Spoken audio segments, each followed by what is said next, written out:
बिस्मिल्लाहिर्रहमानिर्रहीम। नाज़रीन अस्सलाम वालेकुम। आप देख रहे हैं न्यूज़ टाइम और न्यूज़ टाइम में आज हम बात करेंगे। एक तो अपने ही गिराते हैं नशीमन पे बिजलियां, मियां जावेद लतीफ़ ख्वाजा आसिफ के खिलाफ मैदान में आ गए। दूसरा मोहसिन नकवी का गाड़ियां वापस जो लेने का है वो किसको दी, उस पर बात करेंगे। और तीसरा अलीमा खान के गिर्द जो है वो निज़ाम मुसलसल जो है वो शिकंजा टाइट करने की कोशिश कर रहा है। आगे बनता क्या है वो भी बताता हूँ आपको। और पंजाब हुकूमत का बसंत मनाने के ऐलान पर जो है अब फिर वही काम शुरू हो गया है कि एक बड़ी कीमती जान जाया हो गई है इसी दौर के चक्कर में, उस पर बात करेंगे। लेकिन सबसे पहले अपने ही गिराते हैं नशेमन पे बिजलियां। इस्टेब्लिशमेंट तक रसाई सिर्फ ख्वाजा आसिफ को ही क्यों हासिल है, क्यों किसी और को क्यों नहीं? मियां जावेद लतीफ़ ने ये सवाल उठा दिया।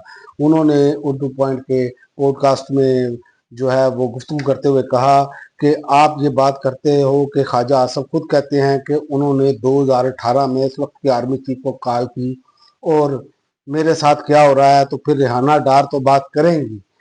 आप क्यों इस तरह से राब्ता करके बात करते हैं? और ये रसाई सिर्फ ख्वाजा आसिफ को क्यों हासिल है, ये दूसरों को क्यों हासिल नहीं? और ये बात बिल्कुल ठीक है, ये जावेद लतीफ़ साहब ने, मैंने उसमें से चंद चीज़ें निकाली हैं बात।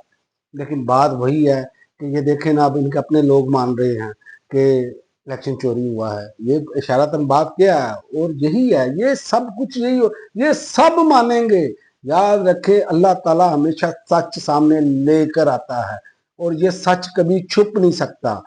जो मर्जी आप कर लें, तो ये देख लें आपके सामने है सूरत हाल। और दूसरा, अलीमा खान की रूपोशी की पुलिस रिपोर्ट बोगस करार दे दी गई है क्योंकि अलीमा खान बाहर आकर पैगाम देती हैं और यही इसी चीज़ से रोकना है कि इमरान खान का पैगाम जिस अंदाज में आता है, जिसमें उसी अंदाज में जो अलीमा खान बयान करती हैं, ये इस निज़ाम को बिल्कुल भी जो है वो कबूल नहीं है। इसीलिए पुलिस रिपोर्ट बोगस करार और चौथी बार नाकाबिले जमानत वारंट गिरफ्तारी जारी कर दिए गए हैं।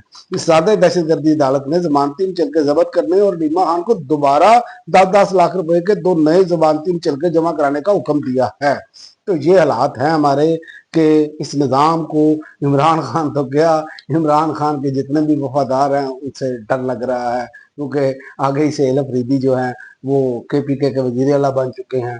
लिहाजा इस निज़ाम को इस टाइम समझ नहीं आ रही करना क्या है। और नवंबर का महीना बड़ा गर्म होगा, याद रखें, सियासी तौर पर। और मोहसिन नकवी का पख्तूनख्वा हुकूमत से वापस गाड़ियां बलूचिस्तान को देने का ऐलान। ये तो कहते थे बड़ी अच्छी गाड़ियां हैं, तो वफाक के लिए क्यों नहीं इस्तेमाल करते? आपको अगर पख्तूनख्वा का गिला था तो आपको चाहिए था कि पख्तूनख्वा को नई गाड़ियां मंगवा के दे देते। आपने इस्तेमाल शुदा